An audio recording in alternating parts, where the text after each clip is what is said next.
അസ്സലാമു അലൈക്കും വറഹ്മത്തുള്ളാഹി തആല വബറകാതുഹു. ഉസ്താദ് എന്ന സ്വപ്നം മാറ്റിവെച്ചുകൊണ്ട് അതാ നമ്മുടെ പ്രിയപ്പെട്ട ഷെഫി ഉസ്താദ് പ്രവാസ ലോകത്തേക്ക് പോകുവാൻ വേണ്ടി ഒരുങ്ങുകയാണ്. സീനത്തിന് വളരെയധികം സന്തോഷമാവുകയാണ്. അവൾ ഷെഫി ഉസ്താദിനെ വിളിക്കുന്നു. ഷെഫിക്ക, അതെ, എന്തൊക്കെ കൊണ്ടുപോകാൻ പിന്നെ എന്തൊക്കെ വേണ്ടത്? ഞാൻ അച്ചാറുണ്ടാക്കട്ടെ. അച്ചാറോ? എന്തിന്? അല്ല, അച്ചാറ് അതുപോലെ ഉപ്പിലിട്ടത് അതൊക്കെ സ്ഥിരമായിട്ട് ഗൾഫുകാർ കൊണ്ടുപോകുന്നതല്ലേ. ഞാൻ അവിടെ പോയിട്ട് ജോലിയൊക്കെ കണ്ടുപിടിച്ച് സെറ്റാക്കിയിട്ട് വേണം. നീ തരുന്ന അച്ചാറും കൊണ്ടുപോയിട്ട് ഞാനത് എവിടെ വെക്കാനാ? അങ്ങനെയൊന്നും വിചാരിക്കല്ലേ. അതിലേക്ക് എത്രയോ ആളുകൾ ഉണ്ടാവില്ലേ, അറിയുന്നവരൊക്കെ ആയിട്ട്. എന്തൊക്കെ തന്നെയാലും ഗൾഫിലേക്ക് പോകുമ്പോൾ എന്തെങ്കിലും കൊണ്ടുപോകണം. സ്നേഹത്തോടെ അവളുടെ ആ ഒരു സംസാരം ശരിക്കും അതുപോലെ ഉസ്താദ് കേൾക്കാറില്ല. കാരണം അതിനുള്ളൊരു ചാൻസ് അവൾ കൊടുക്കാറുമില്ല. എപ്പോഴും ദേഷ്യത്തോടെ ആയിരിക്കും. പക്ഷേ ഗൾഫിലേക്ക് പോവുകയാണ് എന്നറിഞ്ഞപ്പോൾ അവൾ ഷെഫി ഉസ്താദിലേക്ക് കൂടുതലായി അടുക്കുന്നു. ഷെഫിക്ക, അതെ, പിന്നെ ബേക്കറി ഐറ്റംസ് അങ്ങനെ എന്തെങ്കിലും? പിന്നെ ഉണ്ണിയപ്പൊക്കെ ഉമ്മ ഒന്ന് ചൂടാന്ന് പറഞ്ഞിട്ടുണ്ട്. പത്തിരി ഇറച്ചിയും അതുപോലെ തന്നെ അങ്ങനെയുള്ള സംഭവങ്ങളൊക്കെ. പിന്നെ അച്ചാറ് കാര്യങ്ങൾ അതൊക്കെ പിന്നെ ഇപ്പോൾ ഇട്ട് വെച്ചാലും കേടുവരില്ലല്ലോ. ഷെഫി ഉസ്താദിന് തീരെ താല്പര്യമുണ്ടായിരുന്നില്ല ആ ഒരു പോക്കിന്. മനമില്ല മനസ്സോടു കൂടിയാണ് അദ്ദേഹം പോകുന്നത്. മോനെ, ഉമ്മ വിളിക്കുന്നു. മോനെ, പിന്നെ സീനത്തിൻ്റെ വീട്ടിലും നമ്മളെ കുടുംബക്കാരോടൊക്കെ ഒന്ന് പോയി പറഞ്ഞാളേ. ഉമ്മ, അതിനിപ്പോൾ നമ്മൾ സ്ഥിരമായിട്ട് ജോലി കിട്ടുന്ന എന്താ ഉറപ്പ്? ഒന്ന് വിസിറ്റിങ്ങിന് പോയി നോക്കിയിട്ട് എനിക്ക് പറ്റിയ ജോലിയാണെങ്കിൽ അതങ്ങനെ. മോനെ, എന്തായാലും വേണ്ടിയില്ല, ഒരു ദൂരയാത്രയായാലും വേണ്ടിയില്ല, നമ്മൾ വേണ്ടപ്പെട്ടവരോട് ഒന്ന് പറയണം. അവരുടെ അനുഗ്രഹം വാങ്ങുന്നത് എപ്പോഴും നല്ലതാണ്. ഉമ്മ അവനെ പ്രോത്സാഹിപ്പിക്കുന്നു. നീ നാളെ സീനത്തും നീയും കൂടി ഒന്ന് അവളെ വീട്ടിലേക്ക് ഒന്ന് പോയി പോര്. എന്തൊക്കെ തന്നെയാലും പോകുകയല്ലേ കേട്ടോ. ഉസ്താദിന് താല്പര്യമില്ലാത്ത വിഷയത്തിലേക്ക് ഉസ്താദ് മനമില്ല മനസ്സോടു കൂടി അതാ പുറപ്പെടുകയാണ്. എന്താ മോനെ? സീനത്തെ, പിന്നെ പറഞ്ഞാണ്ട് വീട്ടുകാരോടൊക്കെ. ഉമ്മ, നിങ്ങളവിടെ നിൽക്കോ? ഇല്ലേ, ഞങ്ങളിപ്പോൾ തന്നെ വരും, കുറച്ച് കഴിഞ്ഞാൽ വരും. അങ്ങനെ അതാ ഷെഫി ഉസ്താദ് വിതുമ്പുന്ന മനസ്സുമായി അതാ ബൈക്കിൽ കയറുന്നു. പിന്നാലെ സീനത്തും കയറുന്നു. കാര്യമായിട്ട് ഉസ്താദിനൊന്നും സംസാരിക്കുവാനേ കഴിയുന്നില്ല. എന്തെന്നറിയില്ല, മനസ്സാകെ വല്ലാത്തൊരവസ്ഥയിൽ. യാത്രക്കിടെ അവൾ ചോദിക്കുന്നു, ഇക്ക, ഷെഫിക്ക, എന്താ ഒന്നും മിണ്ടാത്തത്? എന്ത് മിണ്ടാൻ? എനിക്ക് എന്താ മിണ്ടാനുള്ളത്? അല്ല, എന്നാലും പോകുന്നതിനെ കുറിച്ച് വിശേഷങ്ങളൊന്നും പങ്കുവെക്കാനില്ലേ? എന്തിന്? ഞാൻ അറബ് നാട്ടിലേക്ക് പോകുന്നത് സന്തോഷിക്കാനല്ലല്ലോ. അതെന്താ? പിന്നെന്താ, ഒരുപാട് ഫ്രണ്ട്സും കാര്യങ്ങളും, പ്രവാസ ജീവിതം, ഇഷ്ടംപോലെ ക്യാഷ്. അതൊക്കെ തന്നെയല്ലേ ജീവിതത്തിന് വേണ്ടത്. ഉസ്താദ് കാര്യമായിട്ടൊന്നും പറഞ്ഞില്ല. അല്പസമയത്തെ യാത്രയ്ക്ക് ശേഷം അവളുടെ വീടെത്തുന്നു. ശരിക്കും മൂകമായ അവസ്ഥയിലായിരുന്നു ഉസ്താദ്. അദ്ദേഹത്തെ കണ്ടപ്പോൾ അവർ വീട്ടുകാർ സ്വീകരിച്ചു. അല്ലാ, കയറിയിരിക്കി. എപ്പോഴെന്നിപ്പോൾ എന്ത് പെട്ടെന്ന് വന്നത് മോളെ? അതെ, ഞങ്ങൾ എന്തിനു വന്ന നിങ്ങൾക്കറിയോ? മക്കളിരിക്കേ, എന്നിട്ട് കാര്യമൊക്കെ പറയാം. പിന്നെ ഷെഫിക്ക് ഗൾഫ് പോവല്ലേ? 2 ദിവസത്തിനുള്ളിൽ പോകും. ഗൾഫിലേക്കോ? അതെന്തത്ര പെട്ടെന്ന്? ഉമ്മ ചോദിക്കുന്നു. ഉമ്മ, നിങ്ങൾ ചോദിക്കേണ്ട ചോദ്യമാണത്? ഒരു മരുമക ഗൾഫ് പോണ കാര്യം പറയാൻ വരുമ്പോൾ എങ്ങനെയാണോ ചോദിക്കുക? മോളെ, അതല്ല, ഉസ്താദ് എന്നുള്ള ജോലി. അപ്പോൾ ഉമ്മ, ഉസ്താദ് എന്ന് പറഞ്ഞിട്ടൊന്നും ഒരു കാര്യമില്ല. ഈ തുച്ഛമായ ശമ്പളം കൊണ്ട് ഞങ്ങളെങ്ങനെ ജീവിക്കാനാ? മോളെ, എന്നാലും ബർക്കത്തുള്ള ജോലിയല്ലേ ഉസ്താദിൻ്റെ ജോലി പറഞ്ഞാൽ? അതൊക്കെ ശരിയായിക്കാരം. പക്ഷേ ആളുകൾ അങ്ങനെ പലതും പറയും. എങ്കിലും ആരെങ്കിലുമൊക്കെ സഹായിക്കുമോ? നോമ്പിന് മാത്രം കുറച്ച് കിറ്റോ കാര്യങ്ങളോ ക്യാഷോ കിട്ടും. അല്ലെങ്കിൽ ആരെങ്കിലും ഉസ്താദുമാർ പാവപ്പെട്ടവരെന്ന് വിചാരിച്ചിട്ട് ആരെങ്കിലും ഒരു കുട്ടി 1 രൂപ കൊടുക്കാറുണ്ടോ? ഇല്ല. അവർക്ക് മദ്രസയിൽ നിന്ന് കിട്ടുന്ന തുച്ഛമായ ശമ്പളം മാത്രമേ ഉള്ളൂ. വേറെ ആരും ഉസ്താദുമാർക്ക് ബർക്കത്തുണ്ടെന്നോ അങ്ങനെ എന്താ പറഞ്ഞാലോ ഒന്നും ആരും കൊടുക്കൊന്നുമില്ല. എപ്പോഴെങ്കിലും ആരെങ്കിലും എന്തെങ്കിലും കൊടുത്തുകൊണ്ടൊക്കെ ആയോ? ഒന്നുമില്ലെങ്കിൽ അവരെ മദ്രസയിൽ പഠിപ്പിക്കണ മദ്രസ വിഷയങ്ങൾ ഖുർആൻ ഓതാൻ പഠിപ്പിക്കണ ഉസ്താദുമാരല്ലേ, അവർക്ക് എന്തെങ്കിലുമൊക്കെ ഒന്ന് കൊടുക്കണ്ടേ? പക്ഷെ കൊടുക്കൂലല്ലോ. എന്നിട്ട് ഉസ്താദുമാർ വർക്കത്തെന്ന് പറഞ്ഞ് നടക്കും. അതെ, എന്നെ കിട്ടൂല കേട്ടോ പരിപാടിക്ക്. അതുകൊണ്ടാണ് ഞാൻ തീരുമാനം എടുത്തത് ഗൾഫിലേക്ക് പോയിക്കോട്ടെ എന്ന്. മോളെ ഒന്ന് മെല്ലെ പറയും. എടി, ആ മോനെ ദർസിലൊക്കെ പഠിപ്പിച്ച് വളർത്തിണ്ടാക്കിയതല്ല ഉമ്മ. നമ്മളെ ഇഷ്ടത്തിന് നമ്മളല്ല, എനിക്ക് ഒത്തിരി ഇഷ്ടമല്ലായിരുന്നു. നിങ്ങളെല്ലാവരും കൂടി എന്നെ ഉസ്താദിനെ കൊണ്ട് കെട്ടിപ്പിച്ചതല്ലേ, എനിക്ക് താല്പര്യമില്ലാത്ത ആൾക്ക്. മോളെ, എന്തൊരു നല്ല മോനാണത്. നമുക്ക് ഇത്രയും നല്ലൊരു വർക്ക് ചെയ്യണമല്ലോ, കിട്ടുമോ? ഉമ്മ, നിങ്ങൾ അതിനെക്കുറിച്ച് ഞാൻ കൂടുതൽ പറയില്ലേ. അന്ന് തന്നെ ഞങ്ങളോടൊരു കാര്യം വന്നപ്പോൾ നിങ്ങൾ കേട്ടിട്ടില്ല. ഇപ്പം പിന്നെ നിങ്ങൾ ഇന്നെ അറിയാതെ എല്ലാവരും കൂടി കൂടിയിട്ടൊരു ഉസ്താദിനാണ് കെട്ടിച്ചു കൊടുത്തു. അന്നും നിങ്ങൾ എന്നോട് ചോദിച്ചില്ല ഇഷ്ടമാണോ എന്നുള്ള കാര്യമൊന്നും. ഒക്കെ നിങ്ങൾ ഇഷ്ടത്തിനാണ്ട് കാട്ടിക്കൂട്ടി. ഇപ്പം ഞാൻ എൻ്റെ ഇഷ്ടത്തിന് ഓരോന്ന് കാട്ടിക്കൂട്ടാണ്. എന്ത് മോളെ? അല്ലേ, ഞാൻ പറഞ്ഞു മൂപ്പരോട് ഇങ്ങനൊന്നും പറ്റൂല. എനിക്ക് നല്ല അന്തസ്സിലും അഭിമാനത്തിലും ജീവിക്കണം. നിങ്ങളുടെ ചെറിയ രീതിയിലുള്ള പരിപാടിയൊന്നും എനിക്ക് പറ്റൂല, ലളിതമായതൊന്നും. എനിക്ക് നല്ല മട്ടത്തിൽ തന്നെ ജീവിക്കണം. ഞാൻ അദ്ദേഹത്തിന് നിരന്തരം പറഞ്ഞുകാണ്ട് സെറ്റാക്കിയെടുത്തു. ഇപ്പോൾ കാര്യമായിട്ടൊന്നും മിണ്ടലില്ല. എന്തൊക്കെ തന്നെ ടിക്കറ്റ് എടുത്തേക്കണ്. മറ്റന്നാളുടെ പിറ്റേന്ന് പോവും. ഇനിയിപ്പോൾ കാണണം നിങ്ങൾക്ക് ഉണ്ടെന്നുണ്ടെങ്കിൽ ഒന്നും ചെയ്തോളി. പെട്ടെന്ന് ഉപ്പ അങ്ങോട്ട് കയറി വരുന്നു. മോനെ, അസ്സലാമു അലൈക്കും. എന്താ ഒരു മുന്നറിയിപ്പില്ലാതെ? ഇരിക്കി. അല്ലാ, എന്തൊക്കെ വർത്താനം, സുഖല്ലേ? ആ ഉപ്പ അൽഹംദുലില്ലാ റാഹത്ത് തന്നെയാണ്. അങ്ങനെ അതാ നേരെ ഇരിക്കട്ടോ. അകത്തേക്ക് ഇങ്ങോട്ട് ഇരുന്നോളി. അവിടെ സിറ്റ് ഔട്ടിലായിരിക്കണം. ഇവിടെ നല്ല കാറ്റുണ്ട്, ഇവിടെ ഇരിക്കാൻ കുഴപ്പമില്ല. നേരെ അതാ ഉമ്മയുടെ അടുക്കലേക്ക് ചെന്ന്. എടി, അല്ല മോളെ, ഇതെന്താ മുന്നറിയിപ്പില്ലാതെ? ആ, ഇടയ്ക്കൊരു സർപ്രൈസ് തരാൻ ഞാൻ പറ്റൂലല്ലോ. പിന്നെ സർപ്രൈസ് എന്താണെന്ന് ഞാൻ പറയാം. ഉപ്പയുടെ മരുമകനെ ഗൾഫിലേക്ക് പോവാണ്, മറ്റന്നാളല്ലാത്ത പിറ്റേന്ന്. ഒരു നിമിഷം ഉപ്പ ഞെട്ടിപ്പോയി. എന്താ മോളെ നീ പറഞ്ഞത്? അതെ ഉപ്പ, എന്താ എൻ്റെ ഭർത്താവിന് ഗൾഫ് പോകാനും പൈസ ഉണ്ടാക്കാനൊന്നും പാടില്ലേ? ഇവിടെ തന്നെ ഇങ്ങനെ കൂടണോ? മോളെ, അതല്ല ഞാൻ. എന്താ ഉപ്പ, നിങ്ങളെല്ലാവരും കൂടി എന്നെ ഒരാൾ കാവലിന് വേണ്ടി ഏൽപ്പിച്ചു വെച്ചതാ? അല്ല മോളെ, നല്ല ജോലിയാണ്, അതുപോലെ തന്നെ നല്ല സ്വഭാവവും കാര്യങ്ങളൊക്കെ ഉള്ള ആളുകളാകുമ്പോൾ നമുക്ക് പേടിക്കണ്ടേ. ഇപ്പോഴത്തെ കാലം എന്ന് പറഞ്ഞാൽ കള്ളും കഞ്ചാവും MDMഉം മയക്കുമരുന്ന് അടിച്ച് നടക്കുന്ന കാലാണ്. ഇപ്പോഴൊക്കെ സ്വാലിഹായ ആൺകുട്ടികളെ കിട്ടാൻ തന്നെ പ്രയാസമാണ്. അപ്പോൾ നല്ലൊരു മോനായിരുന്നു.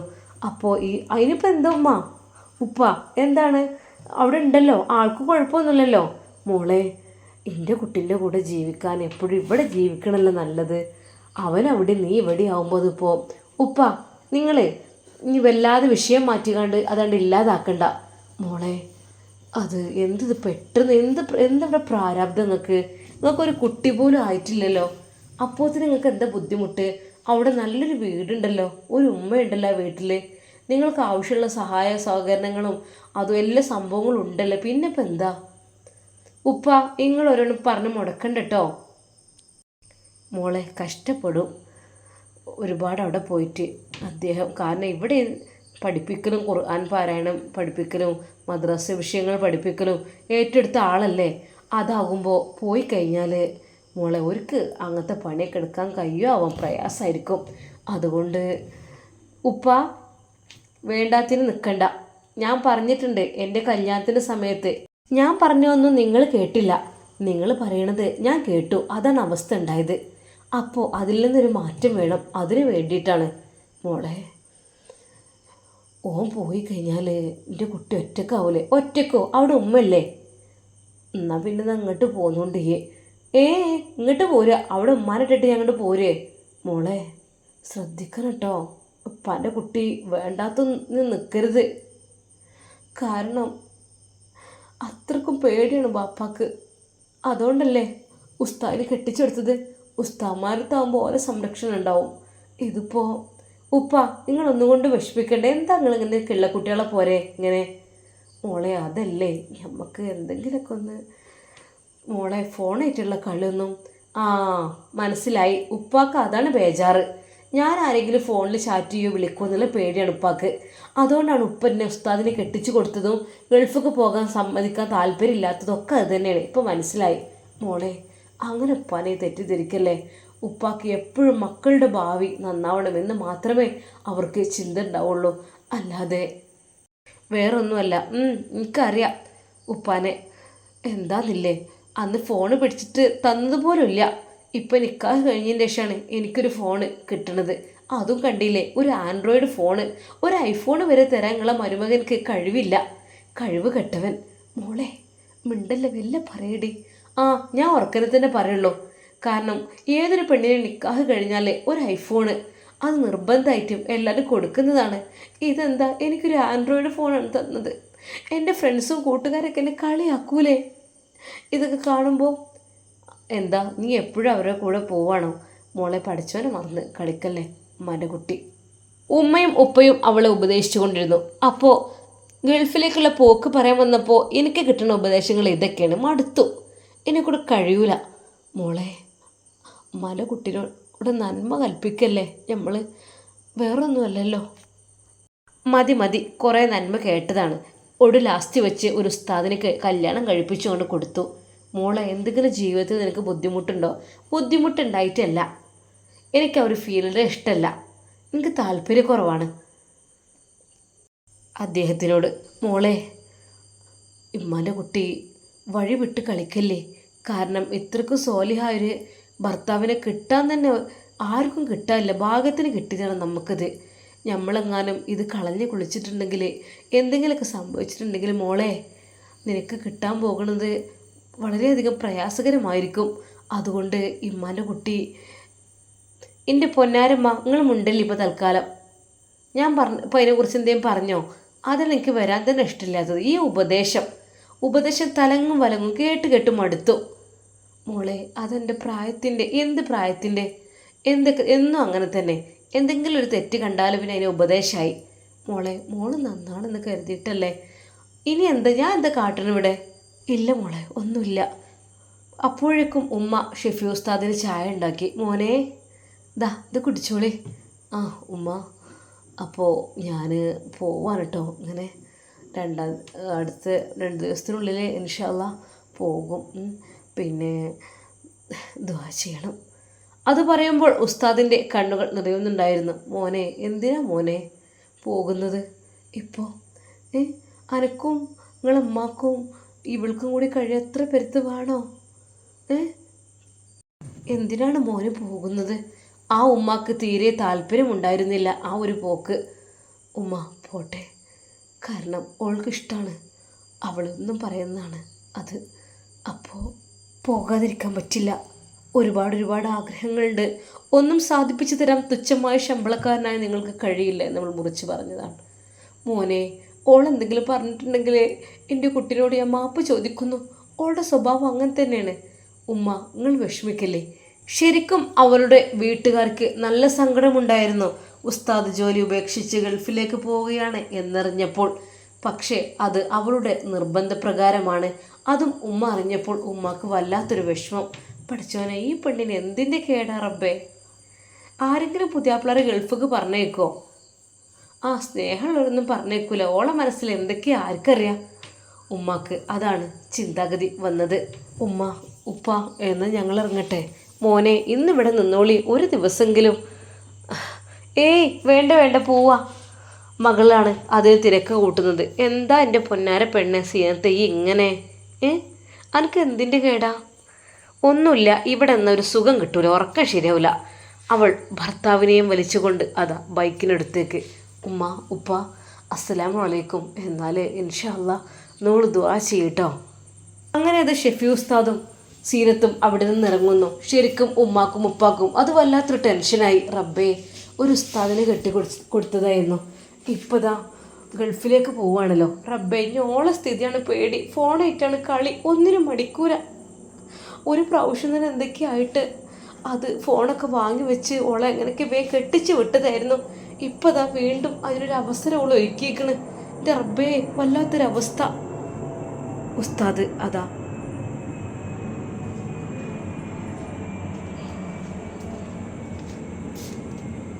ഫ്ലൈറ്റ് മുകളിലൂടെ പോകുമ്പോൾ അതാ അവൾ കാണിച്ചു കൊടുക്കുന്നു. അതെ ഷെഫിക്ക, അങ്ങോട്ട് നോക്കി, എത്ര താഴ്ന്നിട്ടല്ലേ വിമാനം പോകുന്നത്. മറ്റന്നാൾ ഈ സമയമാകുമ്പോഴത്തേ നിങ്ങൾക്കും കയറണല്ലോ. സ്വന്തം ഭർത്താവ് പോകുന്നതിൽ ഇത്രയധികം ആഘോഷിക്കുന്ന ഒരു പെണ്ണിനെ ആരും കണ്ടിട്ടില്ല. ഉമ്മയും ഉപ്പയും. മോളെ നീ എന്തൊക്കെയാ പറയുന്നത്? അല്ലേ ഞാൻ ഷെഫിക്കക്ക് എൻ്റെ പേടിയൊന്ന് മാറ്റി കൊടുക്കുകയാണ്. ചിലർക്ക് ആദ്യമായിട്ട് ഫ്ലൈറ്റിൽ കയറുമ്പോൾ ഒരു പേടിയായിരിക്കുമല്ലോ, അതുകൊണ്ട് ഒരു പേടിയും പേടിക്കണ്ടെന്നേ. നീ കയറിയിട്ടുണ്ടോ മോളെ?